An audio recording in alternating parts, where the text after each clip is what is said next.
अस्सलाम वालेकुम क्लास। आज हम पढ़ेंगे इंटरफेरेंस। आप अच्छी तरह जानते हो कि इंटरफेरेंस क्या होता है। हमारे पास इंटरफेरेंस क्या होता है, फिर उसकी डिफरेंट टाइप्स होती हैं, कंस्ट्रक्टिव और डिस्ट्रक्टिव इंटरफेरेंस वो क्या होता है। फिर उसके साथ ही हम पढ़ेंगे डायफ्रैक्शन क्या होता है।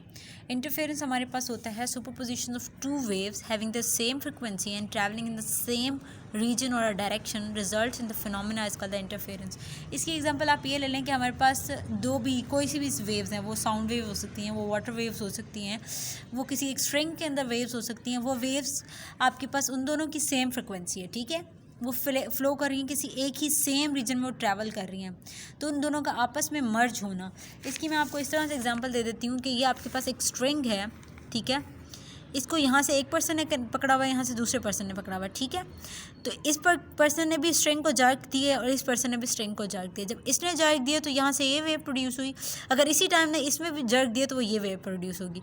तो ये इस तरह की वेव और ये इस तरह की वेव इस तरह पास आउट होती जाएगी। तो आपके पास इसी तरह आएगा, एक पॉइंट यहाँ आएगा कि दोनों की हमारे पास ये टर्म आएगी।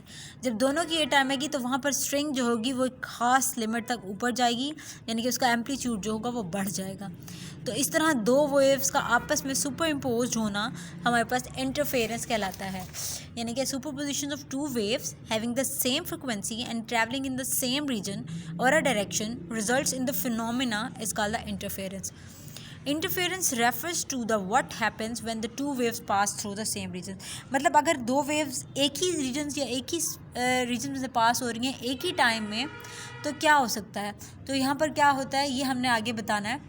एक्चुअली हमारे पास इंटरफेरेंस सुपरपोजिशन की एग्जांपल है। अब सुपरपोजिशन प्रिंसिपल क्या होता है, उसमें यही होता है कि टू वेव्स ऑफ सेम हमारे पास same frequency travelling in the same directions at a same time superimpose into each other, यानी कि एक दूसरे के अंदर मर्ज हो जाती हैं, उसे हम सुपरपोजिशन प्रिंसिपल कहते हैं। ठीक हो गया। अब इसकी मैं आपको एग्जांपल बताती हूँ। Consider the two pulses on a string. वही एग्जांपल कि एक स्ट्रिंग ली, उसको एक साइड से एक पर्सन ने पकड़ा हुआ है, दूसरे साइड से दूसरे पर्सन ने पकड़ा हुआ है, दोनों ने एक ही टाइम में जर्क दिया है। तो जो वेव्स प्रोड्यूस हुई हैं उन दोनों वेव्स का आपस में मिलना हमारे पास इंटरफेरेंस कहलाता है। अब इसकी एग्जांपल मैं आपको इस तरह से देती हूँ। ये देखें, ये एक पर्सन है, ये सेकंड पर्सन है। इस पर्सन ने जब वेव को स्ट्रिंग को उसी टाइम जर्क दिया, दूसरे ने थोड़ी देर बाद दिया, तो क्या हुआ, इसका पहले क्रेस्ट आ गया, उसका पहले क्रेस्ट आ गया, उसका पहले ट्रफ आ गया। अगर हम इसकी रिजल्टेंट देखेंगे तो वो हमारे पास ज़ीरो हो जाएगी। क्यों? क्योंकि इसका क्रेस्ट और इसका ट्रफ कैंसिल आउट हो जाएगा, तो रिजल्टेंट डिस्प्लेसमेंट क्या होगी, यहाँ पर ज़ीरो हो जाएगी। फिर नेक्स्ट में चलें, इसका हमारे पास ट्रफ आ गया, इसका क्रेस्ट आ गया, दोनों को कैंसिल आउट हो जाएगा, हमारे पास रिजल्टेंट ज़ीरो हो जाएगी। इसी तरह आप सेकेंड एग्जाम्पल देखें तो हमारे पास क्या होगा, फर्स्ट पर्सन ने जब जर्क दिया तो उसका भी क्रेस्ट आया, सेकंड पर्सन ने जर्क दिया तो उसका भी क्रेस्ट आया। अब दोनों का जब क्रेस्ट आया तो दोनों का रिजल्टेंट होगा वो क्या होगा, हमारे पास डबल हो जाएगा, ये दोनों एडअप हो जाएंगे तो ऊंचा हो जाएगा। इसी तरह सपोज कर लें ये हमारे पास स्ट्रिंग का एक पोर्शन है, ये स्ट्रिंग का दूसरा पोर्शन है। यहाँ से एक पर्सन ने जर्क दिया और यहाँ से दूसरे पर्सन ने उसी टाइम में जर्क दिया, तो यहाँ पर क्या है, हमारे पास वेव प्रोड्यूस होगी, तो ये थोड़ी ऊपर जाके प्रोड्यूस होगी क्योंकि उसका मैक्सिमम एम्पलीट्यूड हो जाएगा। इसी तरह सेकंड पे भी मैक्सिमम एम्पलीट्यूड हो जाएगा। यहाँ पर यही थ्योरी लिखी हुई है। Consider the two pulses on a string traveling towards each other as shown in the figure. In the first part, the two pulses have the same amplitude. वहीं कि दोनों पार्ट्स के अंदर हमारे पास सेम एम्पलीट्यूड है, बट क्या है, one is the crest and other is the trough. वही बात उसने कही कि one is the crest and other is the trough. In the second part, the both have the crest and in the both cases the wave meet and pass right by each other. वहीं एक दूसरे से pass out होंगी ना, crest trough है या crest है, जो भी है। हाउ व्हेन दे ओवरलैप, जब वो एक दूसरे से ओवरलैप होंगी, एक दूसरे से जाके मिलेंगी, the resultant displacement is the algebraic sum of their separate displacement. तो उन दोनों का जो अलजेब्रिक सम होगा क्रेस्ट ट्रफ का या क्रेस्ट का, तो वो उसका रिजल्टेंट डिस्प्लेसमेंट कहलाएगा। अब हमारे पास इंटरफेरेंस की दो टाइप्स होती हैं, एक होता है कंस्ट्रक्टिव इंटरफेरेंस और एक होता है डिस्ट्रक्टिव इंटरफेरेंस। अब डिस्ट्रक्टिव इंटरफेरेंस क्या होता है कि अगर हमारे पास एक वेव का क्रेस्ट हो और दूसरे वेव का ट्रफ हो, तो दोनों जब आपस में मिलते हैं और उनका रिजल्टेंट बनता है तो वो हमारे पास ज़ीरो डिस्प्लेसमेंट बनेगा, तो वो हमारे पास डिस्ट्रक्टिव इंटरफेरेंस होती है। टू वेव्स एम्पलीट्यूड और अपोजिट वन अनदर, वही ना कि उनके एम्पलीट्यूड अपोजिट हो, क्रेस्ट हो और ट्रफ हो, as they pass and the displacement of two waves cancel each other effect. This result का the destructive interference. Constructive interference हमारे पास क्या है, the two waves are added and the resultant displacement is greater than that of the other displacement. अब देखें, ये इसका displacement देखें और इसका displacement देखें, तो जब ये दोनों ऐड अप हुई तो क्या हो गया, इनका रिजल्टेंट जो है ना वो हायर हो गया उनके पहले वाले से, तो resultant is called the constructive interference.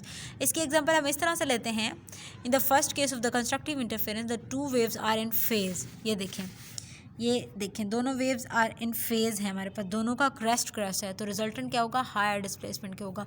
In phase तब होता है जब दोनों का हमारे पास क्रेस्ट ही आ रहा हो, और आउट ऑफ फेज कब होगा, जब वो 180 डिग्री का होगा। अब देखें ये एक 180 डिग्री, ये 180 डिग्री बना रहा है ना हमारे पास, ये दूसरा हमारे पास 180 डिग्री बना रहा है, तो ये इससे 180 डिग्री के डिफरेंस पे है।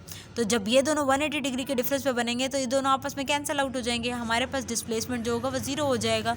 तो ये सेकंड है हमारे पास। In the first case of constructive interference the two waves are in phase, तो दोनों वेव्स क्या हैं, इन फेज है हमारे पास। Whereas in the destructive interference the two waves are out of phase by 1/2 wavelength of 180 degree. वहीं के उन दोनों का फेज जो है वो 180 डिग्री के फेज से डिफरेंस है।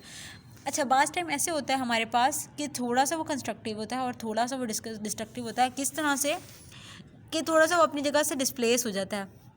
अब अगर देखें, ये देखें ये वेव यहाँ से स्टार्ट हो रही है और दूसरी वेव यहाँ से स्टार्ट हो रही है, यानी कि थोड़ा दोनों आपस में गैप्स हैं।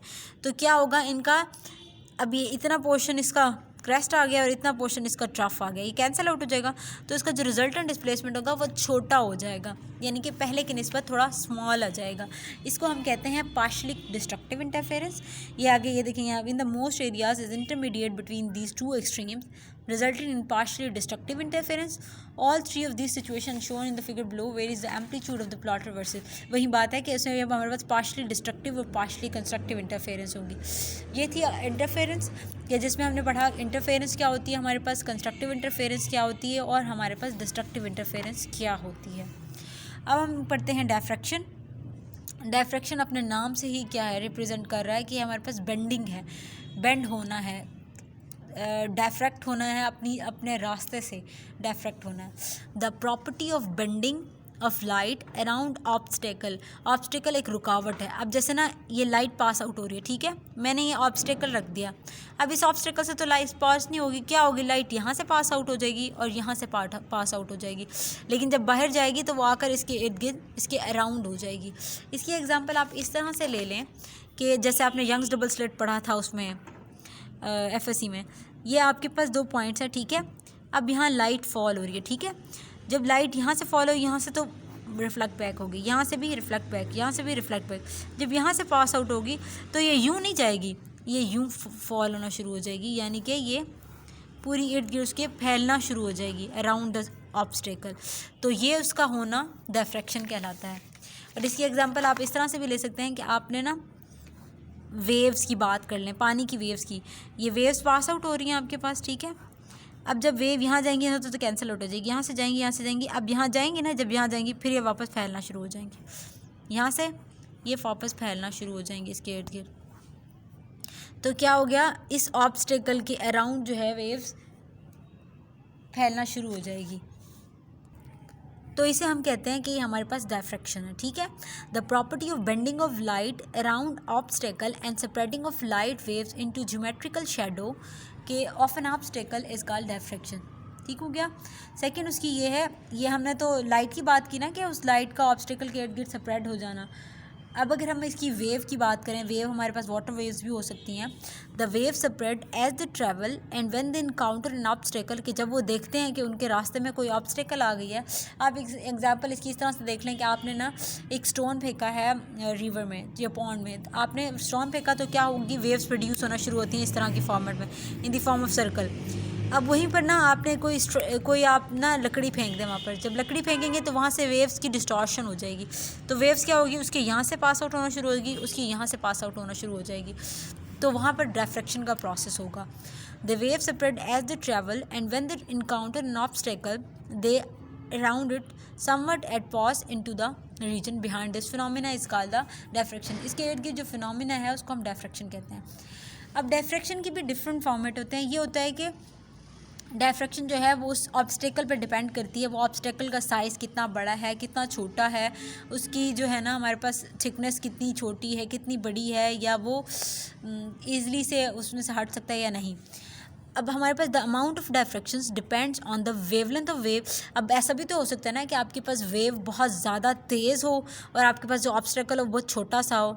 उसकी एग्जांपल इस तरह से ले लें, आपने अक्सर देखा होगा पॉन्ड्स में या रिवर्स में ग्रॉस की ना लाइंस, कोई ब्लेड सी ग्रॉस लगी हुई होती है, आपके पास इस तरह की ग्रॉस लगी होती है, ये ग्रॉस पानी के अंदर लगी होती है। जब ग्रॉस पानी के अंदर लगी होती है, अब आप वहाँ पर अक्सर आपने देखा होगा कि जब फ्लो ऑफ वाटर बहुत ज़्यादा तेज़ी से हो रहा हो तो वहाँ पर वेव्स प्रोड्यूस होती हैं, तेज़ी से वेव्स प्रोड्यूस हो रही होती हैं, तो क्या उस घास को आप अपने साथ बहा के ले जाती हैं।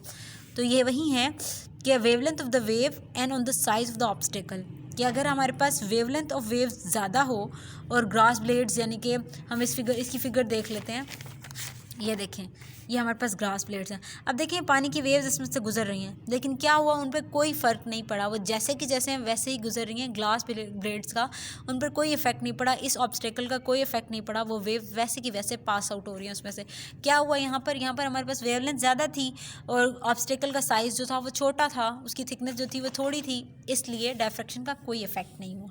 ठीक हो गया।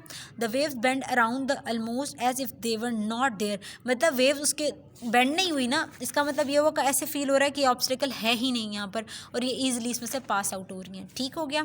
सेकेंड हम फिगर ले लें कि if they were not there, ठीक है, for larger object B C. अब देखें यहाँ पर एक लार्जर ऑब्जेक्ट है, अब ये ऑब्जेक्ट यूँ खड़ा हुआ है पानी पे, इस जगह पे ऐसे खड़ा हुआ है, ठीक है।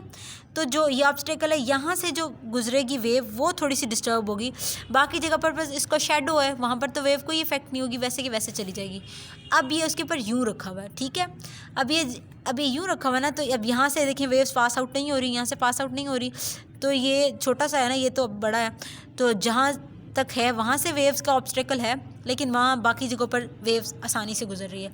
इसी तरह जो इसका फोर्थ वन ऑब्जेक्ट है उसमें ये था कि उसमें ये पूरी की पूरी, अब यहाँ ये थोड़ा सा तिरछा पड़ा ना, वहाँ ये पूरा का पूरा यूँ पड़ा हुआ है, तो वहाँ सारी जो होगी ना, ये सारी की सारी जो होंगी वो ऑब्स्टेकल हो जाएंगी, वेव्स सिर्फ यहाँ से पास आउट हो जाएगी और यहाँ से पास आउट हो जाएगी। यहाँ पर साइज ऑफ सब्जेक्ट जो होगा वो बड़ा होगा और वेव्स की जो है वेवलेंथ है वो कम होगी, इसलिए वो पास आउट नहीं हो सकेगा।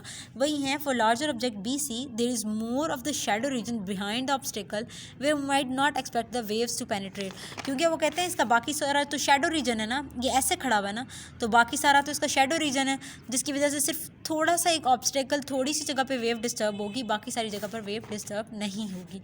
इसी तरह सी के अंदर भी है। और अब हम डी की बात करें, but notice in the part D where the obstacle is same as the part C but the wavelength, अब देखो यहाँ पर ऑब्स्टेकल इस तरह से पड़ा हुआ है, ठीक है।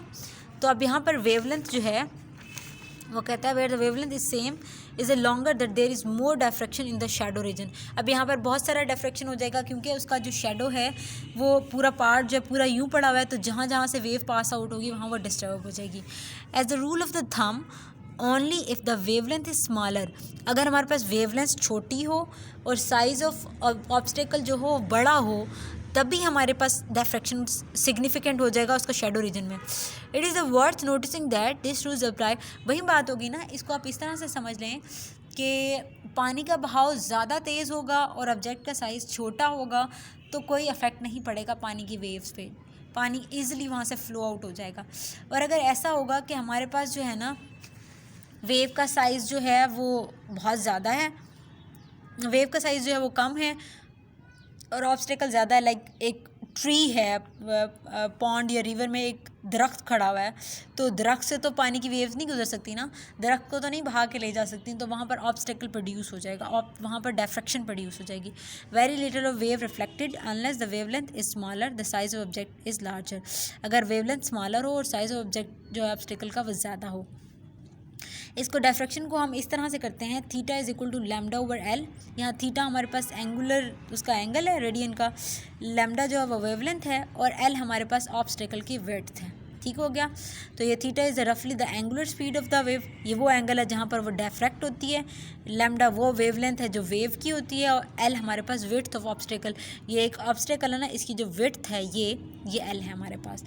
That the wave can bend around the obstacle thus can carry the energy of the areas behind the obstacle.